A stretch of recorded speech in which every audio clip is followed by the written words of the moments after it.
Good evening, नमस्ते, प्रणाम। मैं रामो सिंह SLA लीगल एडवाइज़र आज आपके बीच में मोटर इंश्योरेंस पे, मोटर व्हीकल्स पे लीगल एस्पेक्ट क्या है, कानून की नज़र में चीज़ें क्या हैं, कैसे हैं, उनको समझने की कोशिश करते हैं और आशा है कि आप लोग इसे लाइक करेंगे, सब्सक्राइब करेंगे, शेयर करेंगे, आगे तक बढ़ाएंगे, ज़रूरतमंद लोगों तक ज़रूर पहुंचाएंगे। लाइसेंसिएट मेंबर्स जो है हमारे, उनको रिक्वायरमेंट है और नए लोगों की, जो इंश्योरेंस में नए लोग हैं उनके लिए भी। The practice of motor insurance is influenced to a large extent by the motor vehicle act 1939। ये अंग्रेज़ों के ज़माने में ही 1939 में एक्ट बन गया था और This Act makes provision for various matters relating to use, maintenance, operation, registration of the motor vehicles, construction equipment and maintenance of the motor vehicles, control of traffic, इन सब के लिए ये एक्ट बना था। इस एक्ट में chapter 7A and chapter 8 of the act provide for the insurance motor vehicle against third party risk. जो third party risk हैं, दूसरे लोगों को नुकसान होता है, चाहे प्रॉपर्टी का हो चाहे कैजुअलिटी का हो। The motor vehicles act came into force in July 1939 but the provisions of the chapter 8 were brought into force from 1 जुलाई 1946। 1946 में ये थर्ड पार्टी वाले फॉलो अप हुए थे, इम्प्लीमेंट हुए थे। एंड 7A तो बहुत बाद में है, 1982 में हुए। The motor vehicle act 1939 consolidated and amended the law relating to the motor vehicles. This was amended several times to keep it up to date. अब तक जो है बार बार इसका अमेंडमेंट हुआ है।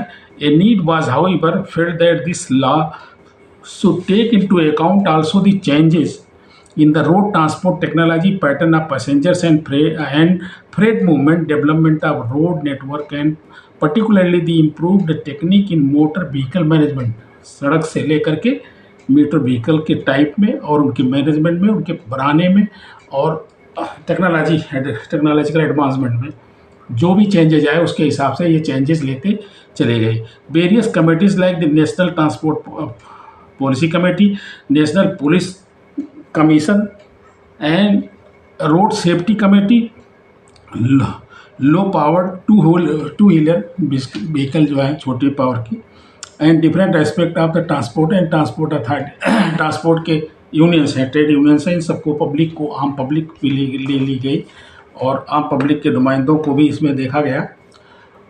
To review the provisions of the motor vehicle act 1939 and submit draft proposal for suitable legislation to replace the existing act. जो existing act 1939 का था उसको रिप्लेस करने के लिए बहुत सी सारी कमेटियाँ बनी। उन सारी कमेटियों ने सब अपने अपने सुझाव दिए और उसके बाद उन सुझावों को तथा इन 1985 general insurance corporation appointed A committee of expert. General insurance corporation ने अपॉइंट किया examine the provisions of 1939 act thoroughly and submitted to central government an exhaustive report suggesting construction and constructive amendment. जो constructive amendment in the act, it had recommended removal of the certain disparities with regard to the liability of the insurer to pay compensation depending on the class and type of vehicle involved in the accident.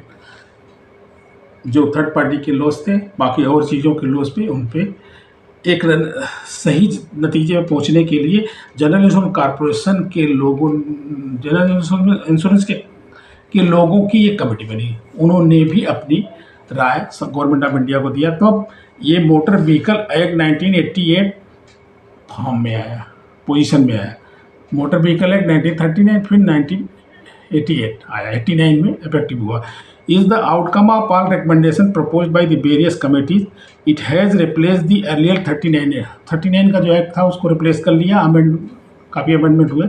And some of the important provisions of the act provide for the following matter. जो भी हैं वो point wise हैं, उनको point wise समझने की कोशिश करते हैं। Rationalisation of certain definition with addition of the certain new definition of the new types of vehicle. जो न्यू टाइप्स ऑफ व्हीकल आई उनके हिसाब से जो डिफिनीशन को उनको भी डिफाइन किया, क्लियर किया। Stricter procedures for grant of driving licence ऐसे बन जाते थे। ड्राइविंग लाइसेंस के लिए स्ट्रिक्टेड पोजीशन मतलब प्रोसीजर बनाया। उस प्रोसीजर में कैसे होगा, लर्निंग लाइसेंस बनेगा, फिर ये बनेगा, फिर वो बनेगा। अपना उनका एक जो है ना एक लेआउट भी बनाया गया कि क्या क्या टेस्ट होंगे, कैसे कैसे टेस्ट होंगे, ये सब चीज़ें।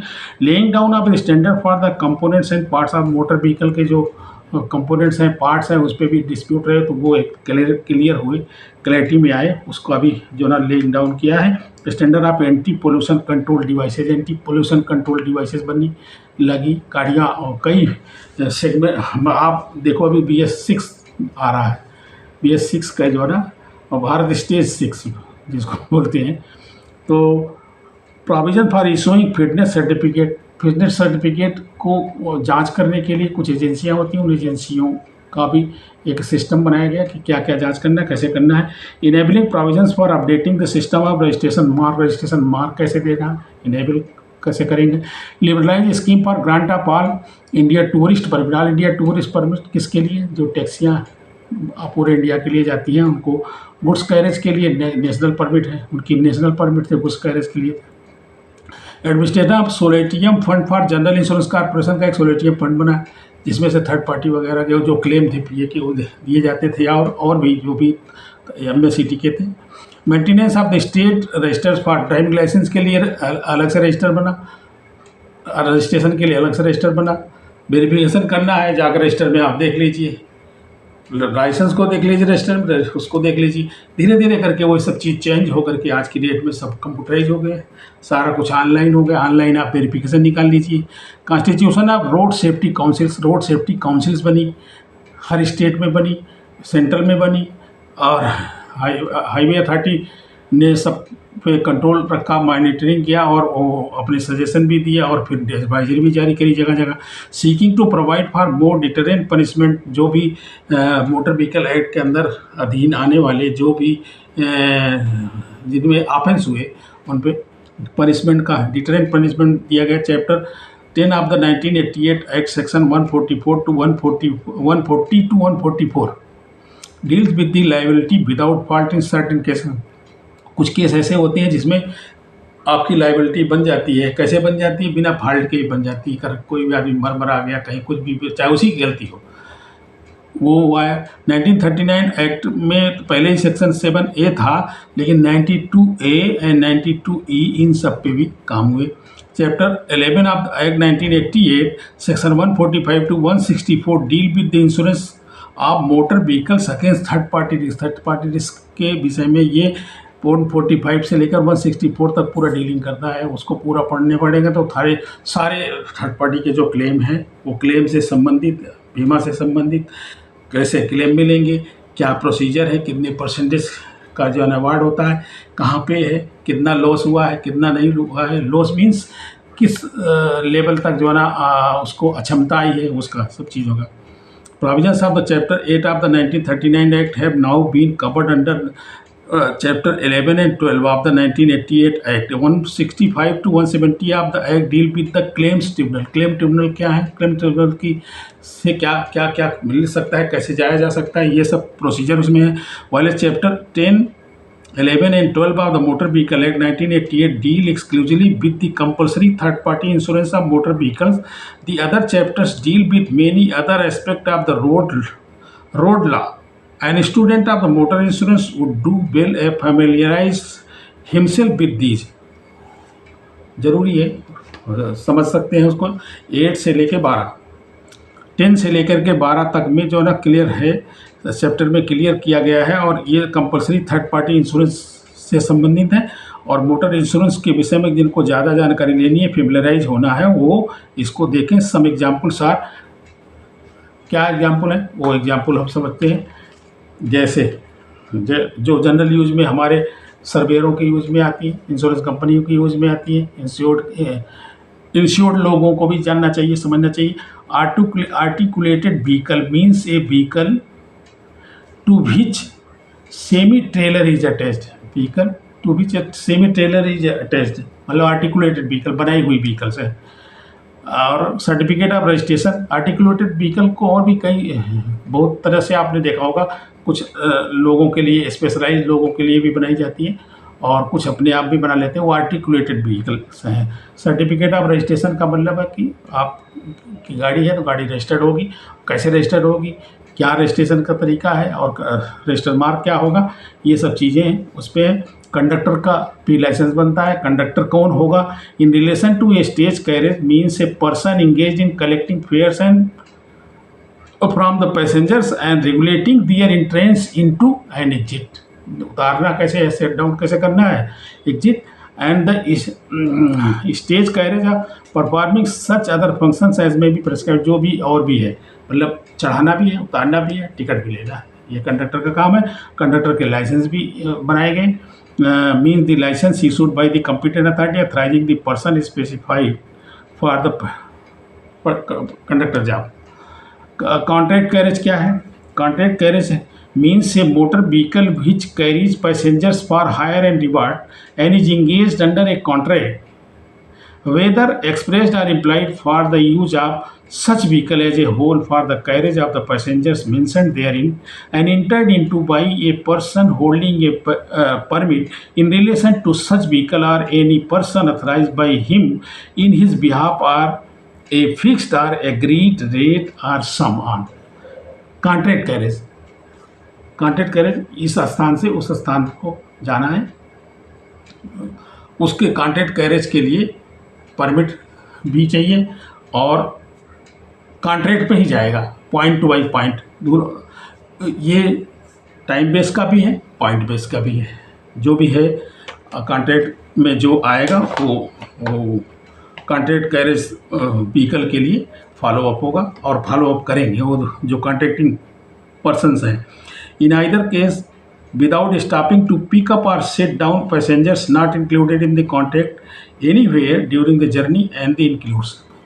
इसमें एकदम क्लैरिटी है कि आदमी को दिल्ली से हैदराबाद, दिल्ली से हिमाचल जाना है या हिमाचल में कोई अच्छी जगह है, मंडी जाना है, या दिल्ली से लखनऊ जाना है, तो दिल्ली से लखनऊ ही जाएगा वो कॉन्ट्रैक्ट कैरेज में, कि कॉन्ट्रैक्ट लिया है कि इतने लोग चल रहे हैं, इतने लोग पिलग्रिमेज में जाएंगे, इतने लोग वहाँ जाएंगे, इतने लोग यहाँ जाएंगे, जहाँ भी जाना है वो कॉन्ट्रैक्ट रहता है कि इतने लोग हैं। वो बीच में कहीं सवारी वारी नहीं लेना होता, वो स्टेज वाले हैं, वो स्टेज कैरेज वाले हैं। तो अब स्टेज कैरेज को देखते हैं।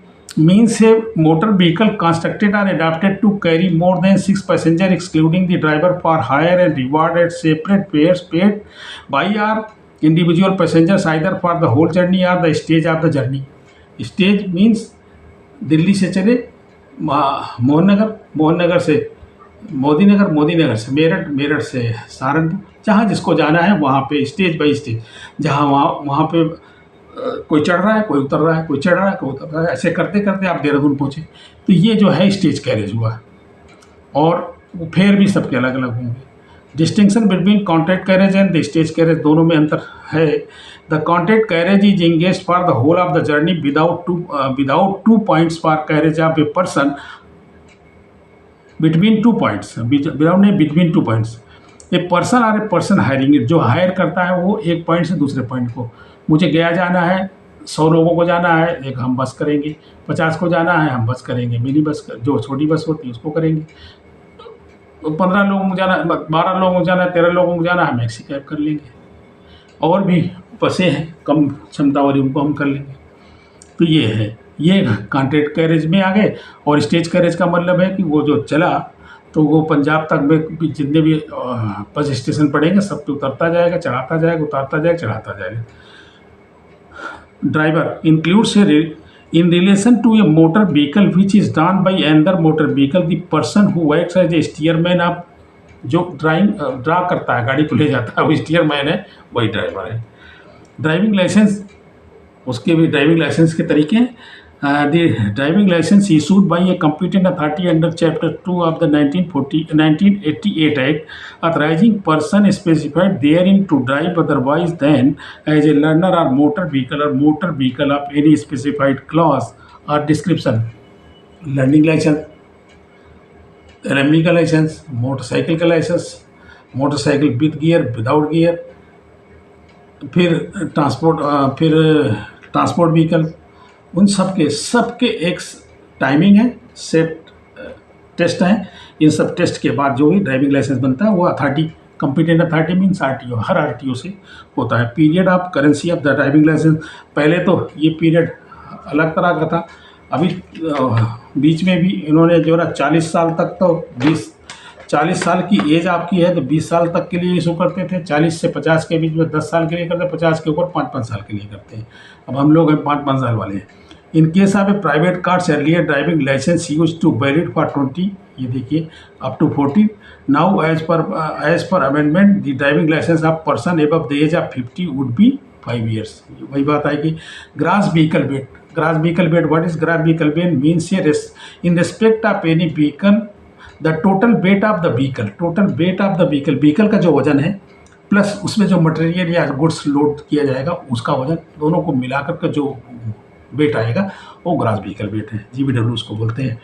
Maxi cab means any motor vehicle constructed और adapted to carry more than 6 passenger but not more than 12 passengers.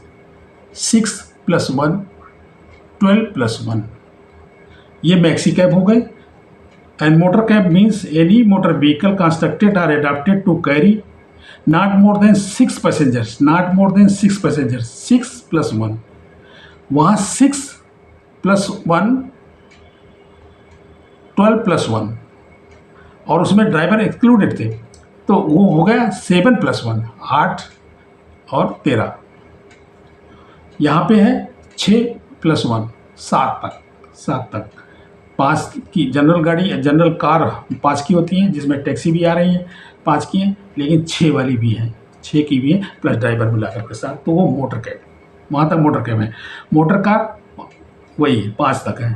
Other than जो भी है मोटर कार ही है, अदर देन मोटर कार है, बड़ी है तो भी मोटर कार ही है। फिटनेस उसमें बड़ी गाड़ियों में जो 8 तक की होती है उनमें फिटनेस कंपलसरी हो जाता है बस। Motor vehicle means any mechanically propelled vehicle adapted for use upon road whether the power of the propulsion is transmitted there to from an external or internal source. External source का मतलब कोई draw करके ले जा रहा है, जिसको हाथ से खींच करके गाड़ी को ले जा रहा है, या कोई अंदर में ही इंजन है वो खींच करके चला रहा है गाड़ी को, ये है। Private service vehicle means a motor vehicle constructed और adapted to carry more than 6 passengers, 6 persons, passenger नहीं 6 person, excluding the drivers and ordinarily used for the purpose of carrying persons are in connection with his trade। अपने trade और व्यापार के लिए जो अपने लोगों को ले जाने के लिए यूज की जा रही गाड़ियाँ वो प्राइवेट सर्विस व्हीकल हैं। जो पब्लिक के यूज़ में हायर एंड रिवार्ड के लिए हैं वो पब्लिक सर्विस व्हीकल हो जाएंगी। और पब्लिक प्लेस कौन सा होगा, जहाँ पे आदमियों का एक्सेस है वो पब्लिक प्लेस है। Means a road, street, way and other place whether thoroughfare or not, अगर ज़्यादा लोग आ जा रहे हैं या नहीं, कम है तो भी पब्लिक प्लेस। प्राइवेट प्रॉपर्टी भी किसी की है, मार्केट प्लेस है किसी का, प्राइवेट माल है वो भी पब्लिक प्लेस है। ऐसा कुछ नहीं है, गवर्नमेंट का ही होना चाहिए। पब्लिक प्लेस का मतलब पब्लिक का वहाँ आवागमन ज़्यादा है। Trailer means any vehicle other than a semi trailer and side car drawn and intended to be drawn by the motor vehicle. Trailer, semi trailer को छोड़ करके ट्रेलर जो लगे होते हैं। Policy insurance means certificate of insurance, जो third party act का insurance होता है वो third. Property includes goods carried on the vehicle, जो व्हीकल पे करे जा रहे हैं motor vehicle, bridge, road, pillars, government की जो भी चीज़ें रोड के साथ साथ लगी हुई हैं उन पे नुकसान, काजवे, ट्रीज, पोस्ट एंड माइलस्टोन, जो भी है कुछ भी नुकसान हो रहा है वो सब थर्ड पार्टी प्रॉपर्टी है।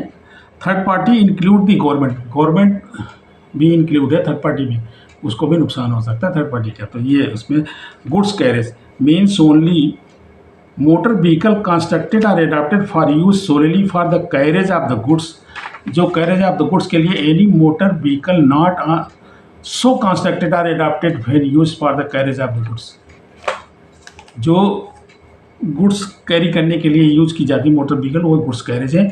लाइट मोटर व्हीकल वो हैं जिनका वेट 7500 kg से कम है, और मोटर व्हीकल मीडिया अभी तो ये सब ख़त्म कर दिया गया, लेकिन MVW जो है वो 1200 तक है, 7,500 से 7,500 से 1200, means 7,500 kg to 12,000 kg।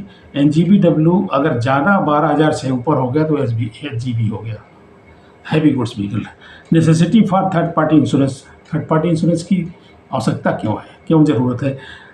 Section 146 of the Motor Vehicle Act 1988 provide that no person shall use except as a passenger। आप अगर पैसेंजर हैं तो यूज़ कर सकते हैं, बाकी नहीं।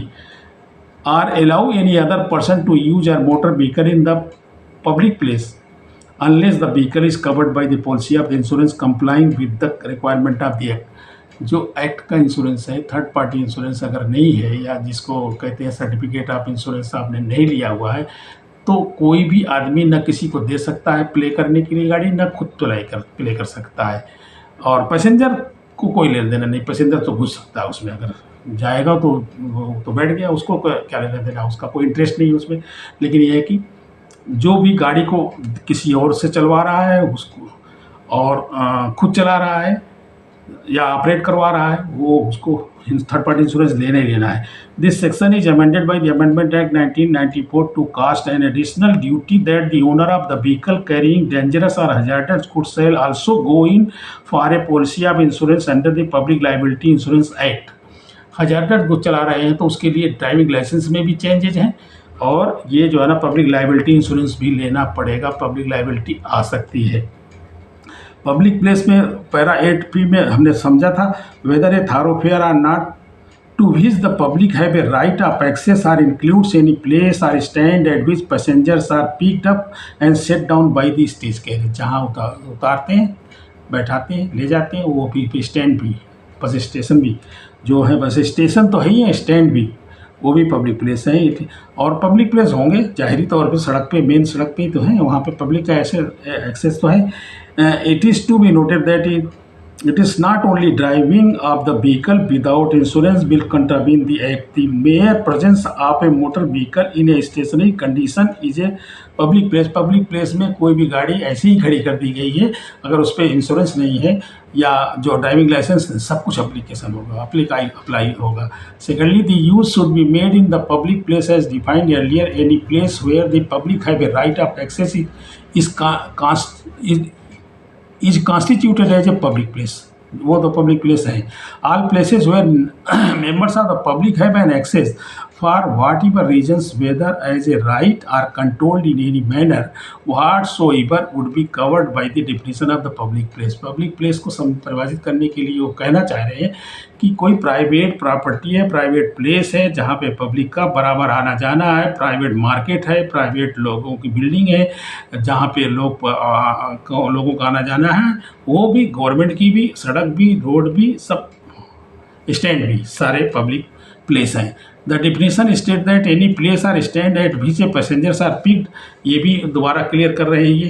It is so much concern with the ownership of the, और यहाँ ओनरशिप का कोई मतलब नहीं, प्राइवेट पब्लिक कोई लेना देना नहीं है। However, a person driving a motor vehicle merely as a paid employee will not be treated as a contravening the act if he has no knowledge that there is no policy in force। अगर किसी भी आदमी ने, जिसने गाड़ी खरीदी है, उसने उसका इंश्योरेंस नहीं करा रखा है और ड्राइवर को दे दिया है, ड्राइवर चला रहा है, तो ड्राइवर कोई भी कंट्रीब्यूट नहीं कर रहा है, मालिक कर रहा है। मालिक को पेनल्टी, मालिक को ही जो भी लायबिलिटी आएगी मालिक पे आएगी, जो भी उस पर पेनल एक्शन भी अगर होना है तो उसी पे होना है। Section 146 seeks to protect members of the public using public places from the risk of the accident caused by the user of the motor vehicle. The motor vehicle can be liken to wild animal. जैसे कोई आदमी जंगली जानवरों को रख लेता है, उस जानवर से कोई भी नुकसान होता है, उसको नुकसान हुआ, उसी तरह से ये गाड़ी जिसकी है उसी को नुकसान, उसको बियर करना पड़ेगा, चाहे जिसका नुकसान करेगा हो।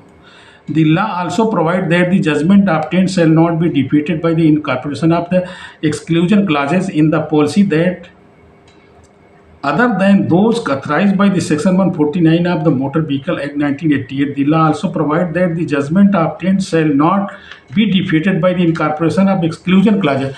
exclusion clauses को डिफीट नहीं होना चाहिए। जो exclusion clauses हैं उसमें भी रीजनेबलनेस के हिसाब से ही कोर्ट के डिसीजन आते हैं, अवार्ड आते हैं, उनको मानता हूँ। Evidence of certain terms and rights of recovery वो बनी हुई है और वो होती भी है, देती भी है, कोर्ट ऑर्डर भी करती है। Nothing in this case in this policy or any endorsement herein shall affect the right of any person to recover any amount under or by the virtue of the provisions of the Motor Vehicle Act, but the insured shall repay the company all sum paid by the company, which the company would not have been liable to pay but for the said provisions. कहीं पे award आ जाता है, award insurance company को हो गया और वहाँ पे इंश्योर्ड की ही लाइबिलिटी थी, तो इंश्योरेंस कंपनी उससे राइट ऑफ रिकवरी रखती है और उसे कंप्लाई करना पड़ेगा। ये इसका कहने का मतलब है। Exemptions, the provisions relating to the compulsory third party insurance do not apply to any vehicle, चाहे वो सेंट्रल गवर्नमेंट की हो, चाहे स्टेट गवर्नमेंट की हो, चाहे पब्लिक किसी मतलब जो चाहे पब्लिक पर्सनल यूज में गवर्नमेंट की आ रही है, गवर्नमेंट के पर्सनल यूज को मतलब पब्लिक यूज में आ रही है, पब्लिक यूज में आ रही है, unconnect with any commercial enterprise. Exemption may also be granted by the appropriate government for any vehicle owned by the central government or state government used for the government purposes connected with the commercial enterprise। Commercial enterprise के लिए भी है, commercial enterprise नहीं है तो भी जो सरकारी गाड़ियां हैं उन सब पे, यानी लोकल अथॉरिटी जैसे एमसीडी वगैरह लोकल अथॉरिटी, स्कूल है, कॉलेज हैं, गवर्नमेंट के हैं या यूनिवर्सिटीज़ हैं, इन सब के जो भी है। Any state transport undertaking example where such undertaking is carried by the state government or road transport corporation, ये जो road transport corporation, state transport authorities हैं, इनकी जो गाड़ियां हैं उन पे भी नहीं फॉलो अप होगा। However the above exemption is made only if a fund is established by the and maintained by the authority for meeting and liability arising out of the use of any vehicle, the fund has to be established in accordance with the rules। वहाँ पे भी claim देने के लिए उनके पास fund की व्यवस्था रहती है, उस वजह से वो क्लेम देते हैं। रिक्वायरमेंट ऑफ पॉलिसीज, आप समझते हैं कि पॉलिसीज की रिक्वायरमेंट क्या है। The policy is required to be issued by an authorise insurer, जो अथराइज इंश्योरर है, जो रजिस्टर्ड होगा इंश्योरेंस एक्ट 1938 का फॉलो अप करते हुए, कंप्लाई करते हुए, जो भी रजिस्टर्ड इंश्योरर है वही बीमा कर सकता है। Section 147 of the Motor Vehicle Act 1988 required that the policy of insurance must provide cover against any liability which may be incurred by the insured in respect of death or bodily injury to any person, including owner of the goods or his authorized representatives carries in the carriage। जो गाड़ी पे load माल का owner है या उसका कोई authorise representative है, वो भी उसके लिए जो ना उसका भी कवरेज है, उसका कवरेज है अगेंस्ट एनी लाइबिलिटी, और जो लाइबिलिटी आएगी वो लाइबिलिटी पेबल है इंश्योरेंस कंपनी का। Damage to any property of third party, किसी तीसरे आदमी का, तीसरे पक्षकार का प्रॉपर्टी डैमेज हो गया। Against death or bodily injury to any passenger of a public service vehicle, public service vehicle में कोई पैसेंजर है वो भी थर्ड पार्टी हो गया, उसको भी नुकसान हुआ है तो वो caused by or arising out of use of the vehicle in a public place में है तो वो भी उसको भी देना पड़ेगा। In policy the policy however shall not be required to cover any contractual liability, कोई कॉन्ट्रेक्चुअल लायबिलिटी नहीं पेबल है। Any liability in respect of the death arising out of and in the course of employment of the employee of the insured in respect of the bodily injury sustained by such employee arising out of and in course of his employment, the policy must however cover liability arising under the workman। देखिए, जो भी insured का employee होगा, जो भी insured का नौकर होगा, वो WC में कवर होगा और वो लेना जरूरी होगा। Engaged in A driving the vehicle, अगर ड्राइविंग व्हीकल में तो WC का उसका बीमा होगा। Workman compensation act, engaged as a conductor or ticket examiner in a public service vehicle if it is a goods carriage being carried in the vehicle, उस पर भी है तो भी जो उनको बता रहा है कि injury to any such employee, जो इस तरह के एम्प्लॉय है, engaged in driving of the vehicle, engaged in as a conductor and ticket examiner, engaged if it is a goods vehicle being carried by the vehicle, whereas Workmen Compensation Act imposes a liability on the employees to pay compensation to workmen for the accident arising out of in the course of the employment, and does not make it compulsory for the employees to insure that, but the Motor Vehicle Act makes it compulsory for owners of the vehicle to insure their liability under the Workmen Compensation Act towards certain categories of workmen employed. अगर वो workman में आ गए तो workman compensation act लेना ही है उनको. In practice, motor policy is extended to cover owners' liability toward workmen. Also, under common law and fatal accident act on the payment of the nominal per capita extra premium, जो extra premium दे करके भी वो लोग ले सकते हैं. Liability toward fare paying passenger is required to be compulsory insured. बस है, बस को अपने पैसेंजर 40 पैसेंजर 50 पैसेंजर उस सब के हिसाब से बीमा प्रीमियम दे करके बीमा लेना है. Compulsory insurance is also required in respect of the passenger who are carried by the reason of or in pursuance of the contract of employment. Contract of employment जो एम्प्लॉयमेंट के कॉन्ट्रैक्ट में है, employment के जो contract में है उनको compulsory insurance is also required in respect of the passengers who are carried, passenger जिनको लिया जा सकता है कॉन्ट्रैक्ट वाले में केस में. The expression by the reason of or in a pursuance of the contract of employment requires explanation. A passenger would be carried by a reason of his contract of employment of if he is allowed by the employer to travel in the vehicle as and add to the work, or if he is ordered by the employer to travel in the vehicle. On the other hand, if the contract of employment gives a right to passenger to travel in the vehicle as a part of the service condition, the conveyance will be in pursuance of the contract. आदमी contract पे लिया गया है, insured के appointment पे जा रहा है और पैसेंजर के साथ जा रहा है, तो वो उसी में उसको एम्प्लॉयमेंट कॉन्ट्रैक्ट ऑफ एम्प्लॉयमेंट में डिफाइन किया है, उनको किया है. लिमिट ऑफ लाइबिलिटी की लिमिट कहाँ पे है. ये policy of the insurance is required to be covered any liability include in respect of the accident. There is a unlimited liability to third party death, personal injury और third party death में unlimited liability है. This should cast upon the insurance companies due to the duty to satisfy the entire judgment, and no proportion thereof can be shared by the insured unless the liability of the insurer is exonerated in terms of the statutory defense contained in section 149(2) of the Act. The amendment of the 1994 includes in the various provisions of the Act also the provisions of the section 163A structured formula introduced by the Amendment Act 1994 में उसमें एक structure formula बनाए हैं, कितने percentage में कितना आएगा, कितने परसेंटेज में कितना लिम्ब बेस का है, वो हम डिटेल में बताएंगे बाद में. In respect of damage to any property of third party, उसकी भी एक फिक्स अमाउंट देना होता है.